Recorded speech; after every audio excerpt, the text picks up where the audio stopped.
Well, welcome everyone once again to BareLead, where we strip down leadership to its raw, unfiltered, unabashed truths. I'm Pooja, and today we're diving into bold decisions, vulnerability, and what modern leadership looks like for women today. And today's topic is one of my favorites. It's defiance in leadership. My guest today is Tanushri, and I believe she likes to be called Tanu. And I'm super excited for you to hear more about her leadership journey. So, first of all, thank you so much for being here, Tanu. It's great that we can have this conversation, and I'd love for you to introduce yourself. Thank you for having me, Pooja. Lovely to be here. Hi, everybody. My name is Tanu. I'm originally from India. I've been based in the Netherlands. I've hopped between the Netherlands and London over the last 11 years. I am a political science and international studies graduate. And that's not a career that I have pursued, clearly. I've had for the last 21 years, I've worked in various international organizations, delving into leadership roles. And I have done it all from operations to training to program management and sales and account management. And then a couple of years ago, life sort of took some twists and turns, and I am currently a very proud entrepreneur of the company called BalanceWorks, which is a coaching and consulting organization. And I work with professionals and leaders around the globe. That's me. Wonderful, wonderful. So I'm going to take you back a little bit, Tanu. Can you share a bit about your journey and how you arrived at leadership in your corporate side of things? Yeah, sure. How I arrived at leadership, because my first role in corporate, I started at the bottommost layers, you know. I was a call center agent, and this was fresh out of college. I wanted to pursue masters. Things did not work out because I studied political science, Pooja. My Yeah. dreams were very clear. Study a foreign language, which I was doing when I was in college, and go the diplomat route. Right? Yeah. It was very sorted. But you know, you make plans, and then God has some other plans. So I ended up being in a call center environment, and I was quite um, lucky, I must say, that while there was the initial work of the calling and so on, which I enjoyed, it was fun, but that's not the career that I wanted to have. I put my hand up when there was a job posting of a voice and communication coach. Mm. And did I know the ins and outs of what the role entailed? The answer is no, but I said, I'm going to give it a shot. Let's have a conversation, and then we go from there. That was my first stint of being a little bit on the other side. That wasn't a leadership position, but that gave me an opportunity to be a front of room leader. You know, Yeah. as a trainer, you are a front of room leader. And then from there, while I was still in that role, there was another opportunity of becoming a team leader in operations. Now, this is 2005 and in India, Mhm. very male dominated space. And once again, I'm like, I'm going to raise my hand. I said, I'm just going to apply for the job and then let's see where it goes. I cracked the interview, but then they said, oh, you need to move to Mumbai. Mhm. I was like, okay, let's see. And this was based in Calcutta, which is quite close to my hometown. So then I'm like, okay, I'm gonna do this. So that's how it happened. It was, in summary, taking a stab at things where I did not have the full picture and did not have that full information and did not know everything about it, but still trusting my gut instincts and saying, I'm going to give this a go and let's see. If not, I will at least have some lessons learned, you know? Yeah, I think that's the best place to start, right? Where you have the ambition, you have the willingness to learn. You don't Indeed. necessarily fit the brief, but I think a lot of women kind of shy exactly at that point in time. But you raised your hand up, and that's one of the lessons in leadership is to Yeah. take Yeah. initiative, don't wait for the or all the answers to arrive at once, and Yeah. just give it a go, which you did. Yeah. Indeed. Indeed. So, Tanu, I want to ask you a little bit about the topic that we chose today, which is defiance. Yeah. So, which Indeed. rules have you broken in leadership and also your why? That's a great question, Pooja.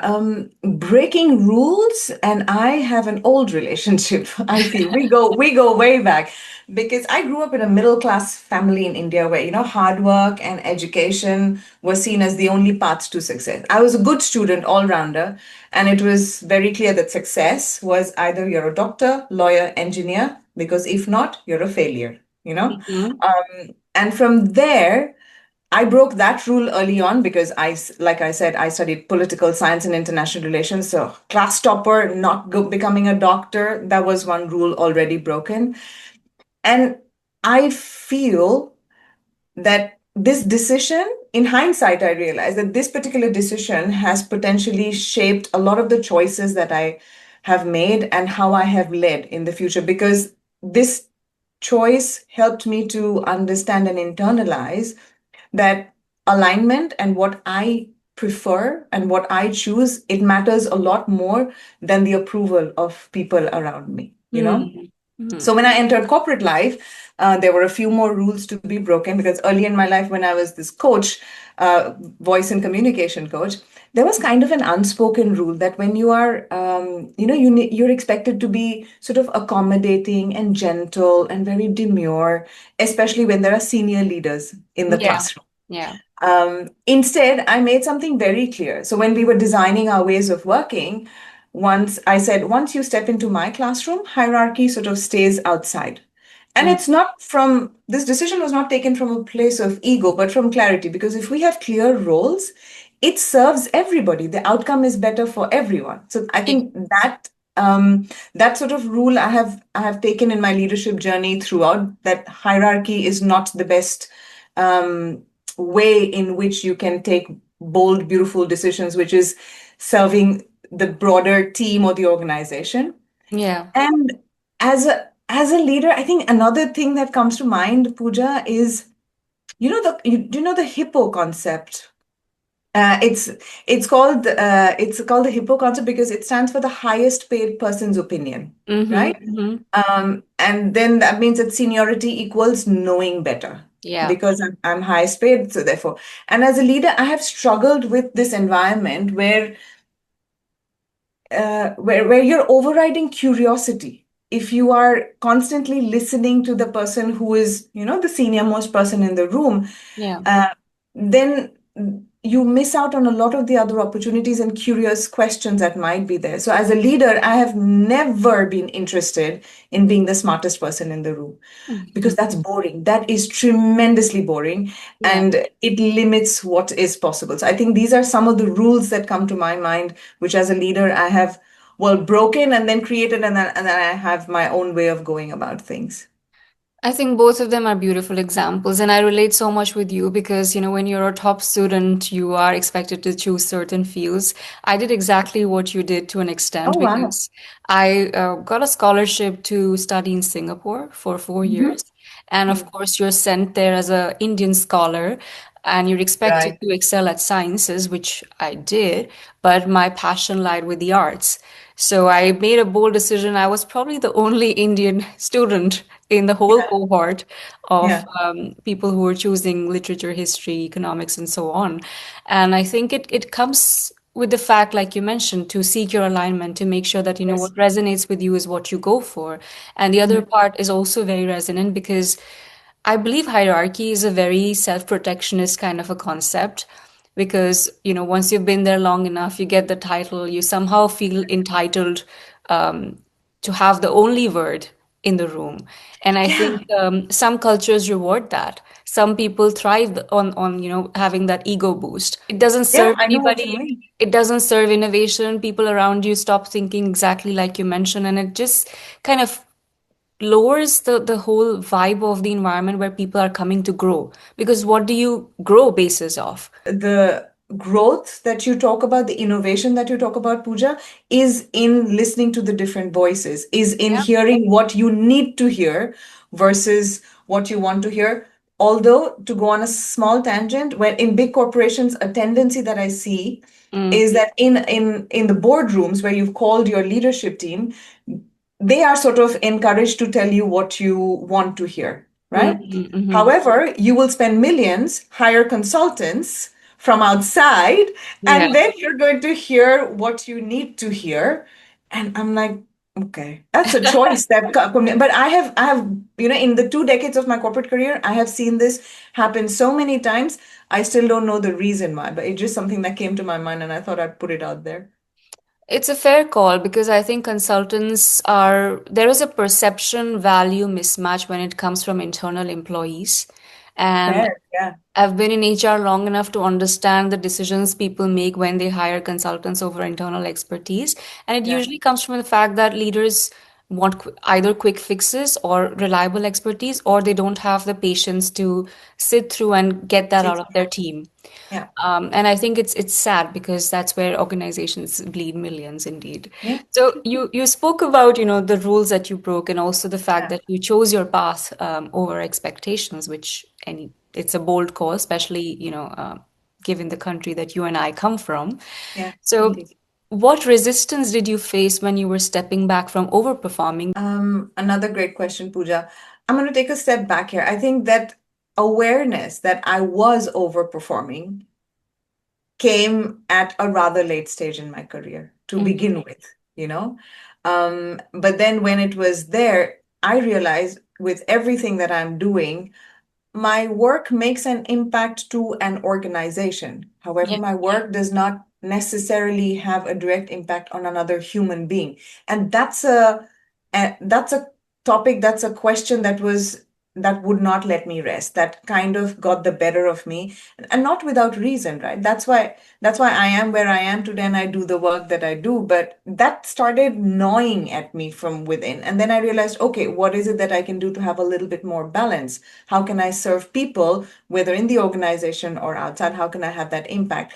And with that awareness, I sort of had to sort of stop overperforming. Being, in the Netherlands, for example, you have a 40-hour contract, and then I was working 60, 65 hours. Nobody asked me to, but Yeah. that's how I was conditioned. Yeah. Culturally, you do more, you perform more.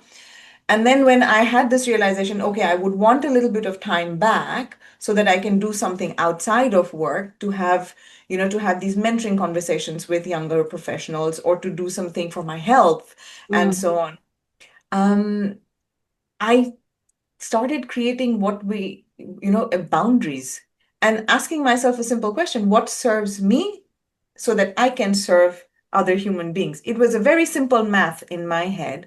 However, the immediate resistance was from my own self, I would say, because when we are so used to doing, it gets in the way of you being comfortable with being. I was always doing, solving problems, whether it's a team issue, firefighting, right? That's the wonderful word we use in corporates very often. I was always doing that. So when I decided that I want to take a step back, the resistance was inside my head, Mm. and the fear was that, what if I'm overlooked?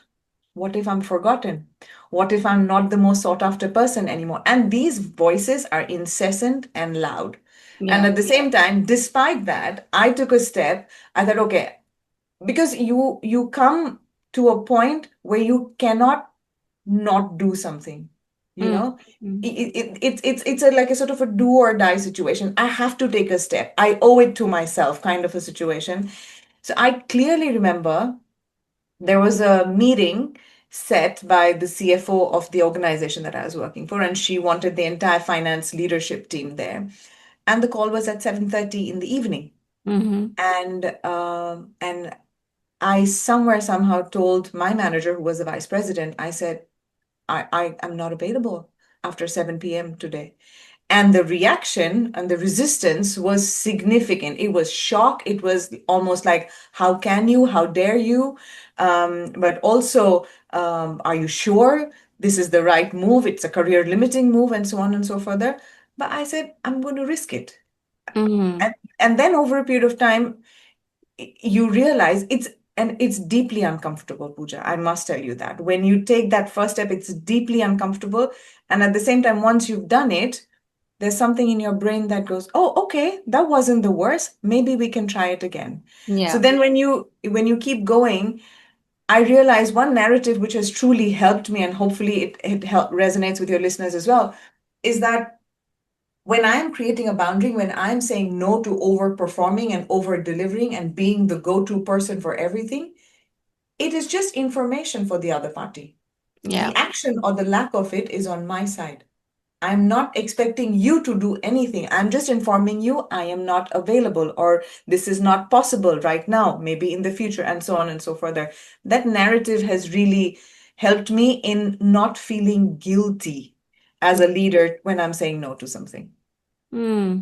I think you touch upon quite a few layers there. And the first one is, just establishing boundaries. And I feel organizations have a healthy skepticism around people Yeah, doing true. that because, they almost always have an emotional reaction, especially if you have a history of being over available and over delivering.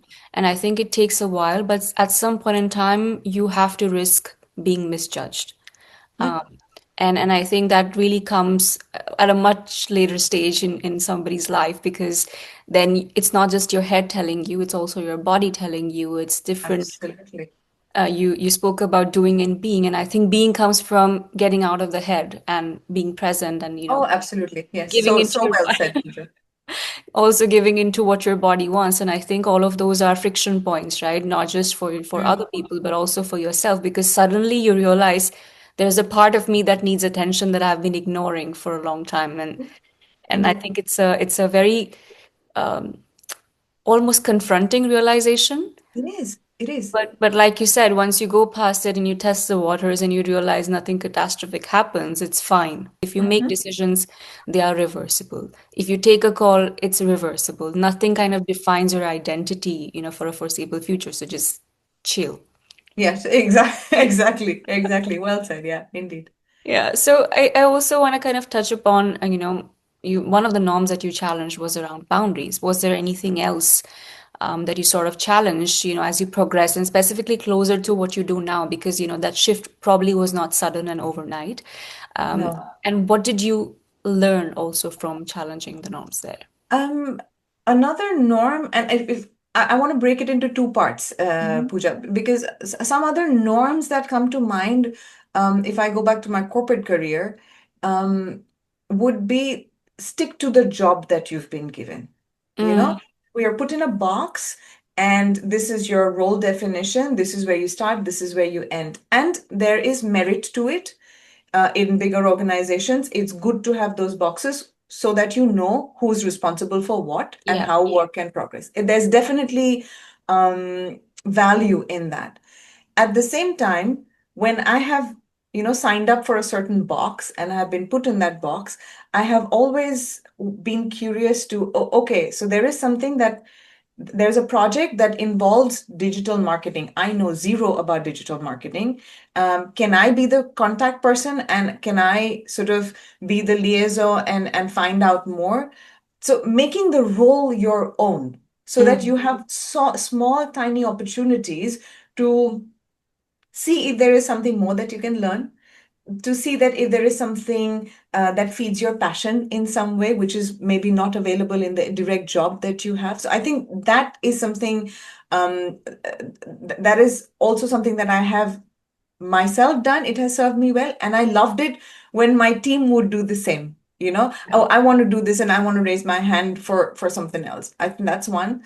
Another something else that also comes to my mind is if there is something in your environment that bothers you, that is not conducive to who you want to be and how you want to be in your work environment, um, give it a go, talk about it. I'll give a simple example, Pooja.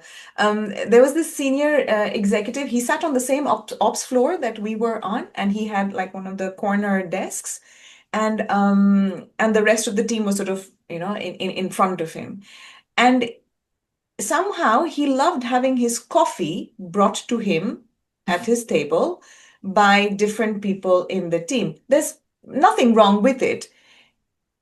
There's nothing wrong with it if there is reciprocation. So yeah. one of the times when he goes down to have a coffee, if you were to ask, guys, I'm going down for a cup of coffee, can I bring something to you guys as well? Then it's all fair, right? And this is an example in the Netherlands. So I'm thinking like, okay, if that hierarchy element is not really something that you see so much in work environments here. So, and I just made a joke out of it one day. I said, "Hey, Mr. X, how about, the round of coffee is on you today?" Yeah, And there was an initial shock. His face went red, but I didn't, my goal was not to embarrass him in front of the team, but I couldn't, again, it's the same thing, Pooja. I couldn't not say it, you of know? course, of You course. you could not say, but then I made a big joke about it. I brought him into that joke, and he did get us coffee, and that whole equation sort of changed. So sometimes it's just being able to set all those doubts and fears aside and just speaking up, just saying what is your truth or what is the truth in the room. And it served the whole team, huh? Because it's not that everybody was very happy getting him his fix of coffee every day and never having that reciprocated. I think that's there. And the learning from all of this, I think there's a red thread in everything sort of that I'm saying here, is that if something seems to be fundamentally true and aligned to you, you have to do it. Yeah. You have to give it a go, whether it's a job or a conversation, whether it's a yes or a no. I'm not going to do it. Yeah, I strongly encourage and recommend um, everybody to go ahead and do that, because you won't know. In life, we regret the things that we don't do. You don't really regret the things that you do. So Yeah. from that perspective, I would say, yeah. Fair enough. And I think you kind of established the red thread and the common thread, right from defying expectation in terms of what a model student should do. And then, of Mm. course, raising your hand when you didn't necessarily know No. what the job entailed. And then, of course, also being that voice of reason almost in a room where hierarchy was assumed and reciprocity was not. So, how would you guide women to stay true to their own voice, knowing that there could be risks and repercussions? It's For me, this has a three-step process. I think the Mhm. first thing for women is to know that you have a voice, because we have been deeply, deeply conditioned to seek advice, to seek validation, to do as we are told. And it's sort of drilled into us that taking up space and voicing your opinion is not okay. So the first step is really knowing that you do have a voice and to take one step away from that conditioning. The second thing would be to sort of practice listening to that voice of yours. And it's a simple thing that one can do. What do I want? What do I like? Asking that question. And the answers might be very different from what you were about to spend your time and energy in doing, right? So Yeah. when you're listening, when I'm saying practice listening to that voice, really listen to what yourself has to say. And it is, again, not easy, deeply uncomfortable. And there will be this constant temptation to say, oh, but my family needs this. Oh, but my coworker needs this. My manager needs this. Somebody in the community needs this. But no, I think it's okay to listen to yourself. And the point is, the ask is not to become mean or self-centered, but it is just to show yourself some grace. So practice listening to that voice, I would say, Mm. and then try once, speak from that voice. Give it a go one time. What is the worst that'll happen? They will say no. You Yeah. will fail. But for me in my entire life, and I have given this example to zillions of people, so I'm going to share this here as well, Pooja. Treat situations like this like a GPS. When you're looking at a map and you've taken a wrong corner, a GPS monitor will always say rerouting. Yeah. That's the word to focus on, reroute, instead of, it does not say you have failed, you are lost, Mm. life is doomed. None of that shows up, right? You're rerouting. So if you've spoken from that voice and it has not worked out well, make notes, take information from there, rinse and repeat, rinse and repeat, rinse and repeat. So it's, like I said, three things. Know that you have a voice, practice listening to that voice, and speak from that and take it from there. Love that. I think that's very practical, very actionable. And what I'm hearing is that if it's a closed door, it's a redirection. But if you don't knock, you wouldn't know what's behind it. Absolutely, 100%. Very well said, Pooja. Yeah. Wonderful, wonderful. Thank you so much, Tanu. I think this was very heartwarming for me because I saw a lot of myself also in the story that you narrated. And if you have any last words before we wrap the conversation up, feel free to mention it now. I think my last words would be kind of what I have been wanting to say and have said throughout that it's okay to give it a go. It's okay to stand your ground, and it's okay to use your voice. The Yeah. world is not going to come to an end if you do. Give it a go one time. Try. Beat that discomfort.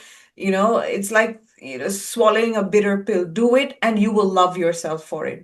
Like I said, again, repeating myself a little bit here, but we regret the things that we do not do. So if you don't speak your truth, you don't hold your space, you're not taking up that role, that might be something that you want to that might be something that you regret, and that's not where you want to be. So just take that shot. Thanks so much, Tanu, for everything that you mentioned and then also for that summary. The bottom line here is give yourself the grace, give it a go, give yourself the permission to try, and heavens are not going to fall. It's just going to be a redirection or rerouting, as Tanu mentioned. And thank you so much for tuning into Barely today. If you love this conversation, you can follow or subscribe us or leave us a review on Spotify or Apple Music. I'm Pooja, and I'll see you next time for more raw, stripped down truths. And until then, keep it real.